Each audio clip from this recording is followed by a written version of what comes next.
Hey, what's up everyone? Adam here with Probably Got This, and today we have another build for you all. This is my new build series, my Invincible Solo Builds. This series will focus on taking a class and making a build that can hit hard, is easy to play, and that can survive with ease, and most importantly, solo the game.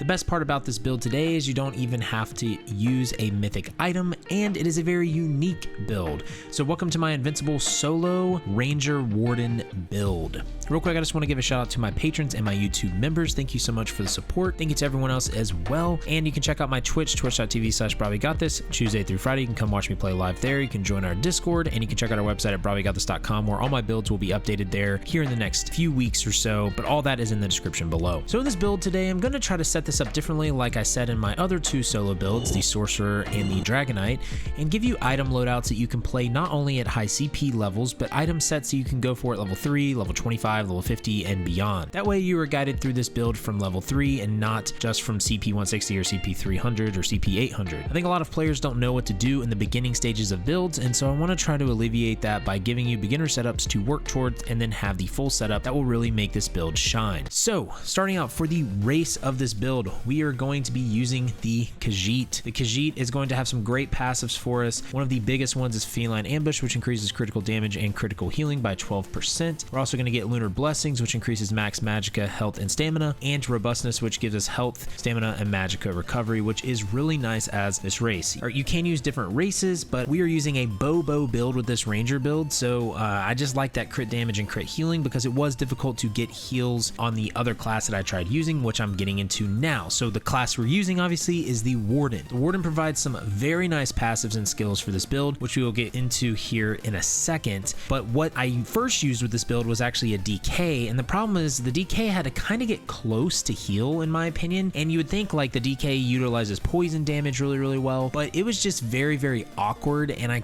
really just kept dying. And so with this build I found that this was a little bit easier because I could hit from range a lot better, and that's the point of this build, is being a ranger, and we have a couple skills that are very useful for healing as a warden. We're gonna get into that here in a second. So let's go over the stats now. We have 64 points into stamina, around 20.9k max health, 13.7k max magicka, and that gets us about 31.7k max stamina on our front bar there. And it will be simple. As you're leveling this character, you just dump all your points into stamina. And for the Mundus stone, we are going to be using the Thief for crit chance. Since we have the nice crit damage passive as a Khajiit, you can use the Shadow for even more crit damage and Lover for penetration if you need it, but you can pick those up early on in the game throughout the base game zones of ESO. We also have some in our guild hall. For food, we are using Dubious Comoran Throne. This gives us stamina recovery, which is really nice, and it's never bad to have. It also gives us max stamina and max health, which is nice as well. But moving on to what skills we were using with this build. What I'm going to do is I'm going to show you the setup for the final iteration of the build, explain the skills and why they are there, and then I'm going to show you how you should level your character from level 3 to reach those skills quickly or efficiently. Starting on the back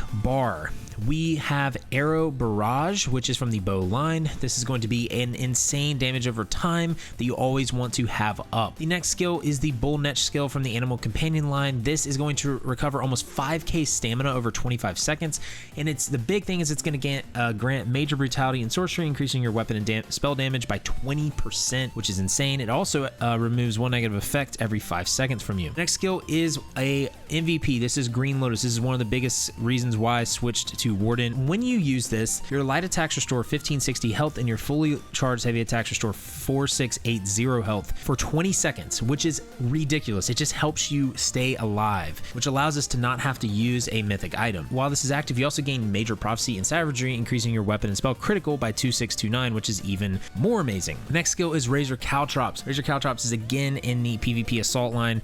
This is a ridiculous damage over time. It reduces enemies' movement speeds, but it also applies Major Breach, reducing their physical and spell resistance by 5948 for 4 seconds. The last skill is just a slottable skill, just for its passive benefit. It gives us Minor Berserk, increasing your damage done by 5% flat across the board. This is Bird of Prey. This is in the Animal Companion line, but this is amazing. Our ultimate we're using, and we're also double barring Bird of Prey, and we're double barring our ultimate Wild Guardian. This just does ridiculous damage. It deals 100% more damage to enemies below 25% health, so you always always want to use this when it's up, so we're moving to the front bar now. We're also double barring Bird of Prey, like I said, but the first skill here is Lethal Arrow, because remember, we are playing a Bobo build, and some of you are like, really, Bobo? And it's like, yeah, this is actually a very fun build. So Lethal Arrow is the first skill you get. This is going to do ridiculous amount of poison damage, and then it's also going to afflict minor defile as well. Also, Lethal Arrow is your single target spammable before execute. And then our second skill is Subterranean Assault, which is on the animal companion line of the Warden. This also does ridiculous amounts of poison damage in an area, and then it does more poison damage after the 3 seconds. So the skill's a little finicky when you use it. You have to get used to it. I will get into that once we go through the rotation a little bit later. And then we have Acid Spray. Acid Spray is our AoE spammable skill. This is going to do poison damage and then poison damage over time. Now our execute skill that you can use, I've found that poison injection is nice to use, but then spamming Lethal Arrow is still solid in execute, but this is meant to be execute as well. This does poison damage and then additional poison damage over 10 seconds, and it deals up to 100% more damage to enemies under 50% health. So this is sort of 50% execute spammable for single target boss fights. Now, so the progression of skills, this is going to be very, very simple based off the passives that we need and the skills that you get. So again, you come in at level 3 and you're gonna have you know, the bird here active. You're gonna have fungal growth, and you're gonna have winter's embrace over here with frost cloak open. So we only use one winter's embrace passive, so you honestly could just slot this and then slot fungal growth, and then put as many animal companion line skills as you can. Same with green balance, so we can get to green lotus, because you're going to use most of the green balance passives and all the animal companion passives, and you're going to use basically every animal companion skill. Now, there are alternate setups for skills. You could use Cutting Dive if you don't want to use a Bobo build instead of Lethal Arrow. You can use Growing Swarm on the back bar instead of Bird of Prey if you'd like as well.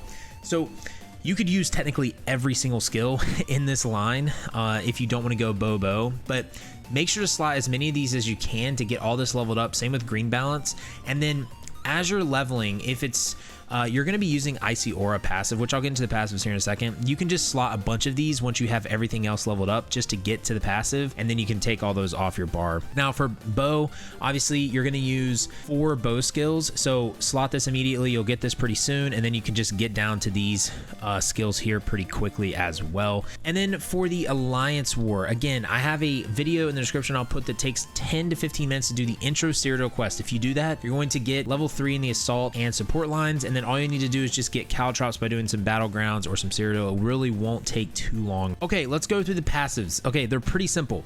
You're going to want all your animal companion passives. These are fantastic. You're going to be restoring health. You're going to be getting ultimate. You're going to be getting magicka stamina recovery, and you're going to just get an increased damage with the amount of animal companion lines slotted. For green balance, the only one you don't really need is Nature's Gift, but everything else you can get. Winter's Embrace, the only one that we're going to get is Icy Aura. For weapons, you're going to use every single bow passive. For armor, you're going to use every single medium armor passive. For the guilds, you're going to use the 2 Undaunted passives if you'd like, and obviously you want your racial passives here.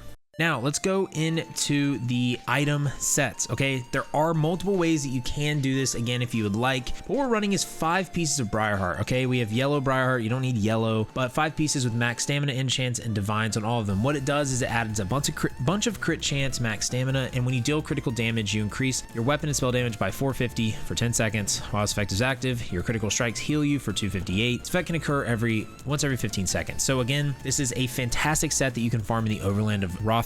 It's great for this build. Our monster set is Stormfist. Okay, I found that Stormfist was really solid when we were doing this on stream. This is going to give us stam recovery, and when you deal damage, you have a 10% chance to create Thunderfist, crush the enemy, dealing 1-2-2-2 shock damage every 1 second for 3 seconds to all enemies within 4 meters, and a final 13-3-9-6 physical damage when the fists close. This effect can occur once every 8 seconds and scales off the higher of your weapon and spell damage. And your weapon damage is going to get up there pretty quickly because of Briarheart and some of our other buffs. This is farmable in Vet Tempest Island Dungeon. It's a base game dungeon. It's very simple. That's what we're using there. So for the rings and the weapons, we're using Deadly. Deadly is from Cyrodiil PvP. You can get this on Guild Traders as well. And right now, when this is being recorded, is the PvP event, so a lot of these things are going to be flooding the guild traders. And if I remember right, the deadly jewelry is actually very, very cheap, and these bows probably won't be too bad either. So you should be able to pick this up for pretty cheap if you don't want to go and do daily quests for this. But this adds weapon and spell damage, crit chance, weapon and spell damage, and increases the damage of your damage over time and channeled abilities effects do by 15%,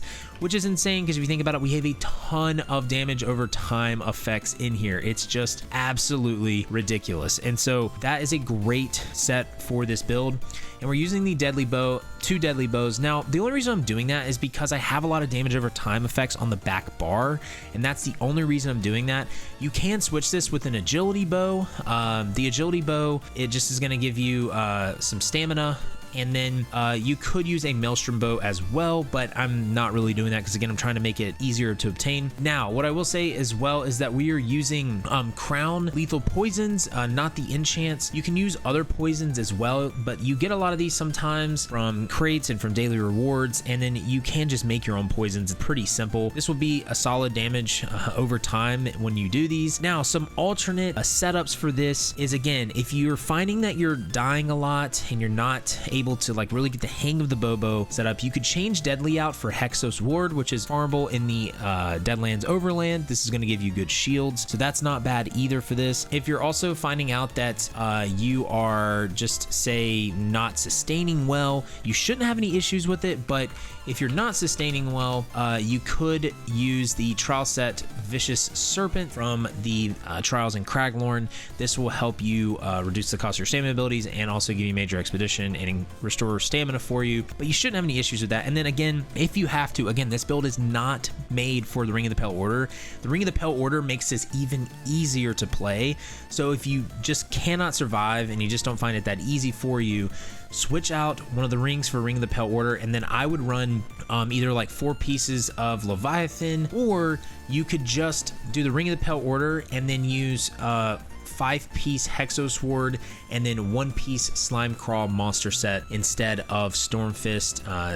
That way you can get the 5-piece Hexos Sword, shield, and then you have the heals, and then you're literally just not going to die from that as well. But I really don't think you'll need that. Now, the armor set progression or gear progression that you need to do. So if you're level 3, I go through this on all my solo builds. What I would recommend is you're not going to have a lot of options when you come into the game, so you're just going to have to find what you can. But if you can have someone craft you Hunding's Rage is a great crafted set for stamina builds. And if someone can craft you Twilight, that would also be another great thing as well. Now, when you get to 25, you could start farming for Viper's Sting. Viper's Sting is in the dungeon Fungal Grotto. It's a very easy dungeon, and this is going to give you additional poison damage as well. And this is a great set for you. You can also farm for Venomous, which is an overland set in the Western Skyrim zone, and this can also be bought on guild traders, and so that's something that's really nice as well. This is also going to do poison damage, and in my opinion, getting this set in Viper Sting and Hunding's Rage is what you need to 50, and at 50 you can do the exact same thing. You have a lot of options, but when you hit CP 160, I'd like you to have a full set of 2 item sets. Again, at that point, you should be able to craft yourself Hundings, you should be able to get Vipers, and you should be able to have Venomous. 2 of those 3 sets should be able to be gotten at CP 160. Once you hit that, you can then start farming the in-game build. You can get Briarheart first if you'd like, then you can start going for Deadly or Hexos Ward, whatever you want to go for, and then once you get that full set, go for Stormfist, Veteran, Tempest Island to get that, and then the build is complete. Now, for CP setups, this is a little bit different than some of the other ones I do. Again, to get this CP setup, it's going to take you only about 140 CP to get start getting the going towards your full CP. You just have to unlock little trees first until you can do it, but essentially we're doing Fighting Finesse 50, Reaving Blows 50, Thaumaturge 50, and then we're doing this one, Untamed Aggression, increase your weapon spell damage by 3 per stage. So we're slotting all 4 of those, and then the rest of these are just the extra ones that you have left over. For the red, it's the same thing.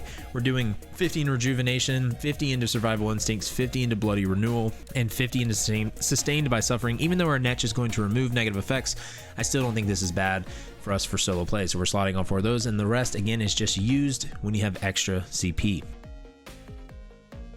Green is totally up to you. It's a personal preference for that. Now, let's go into the rotation.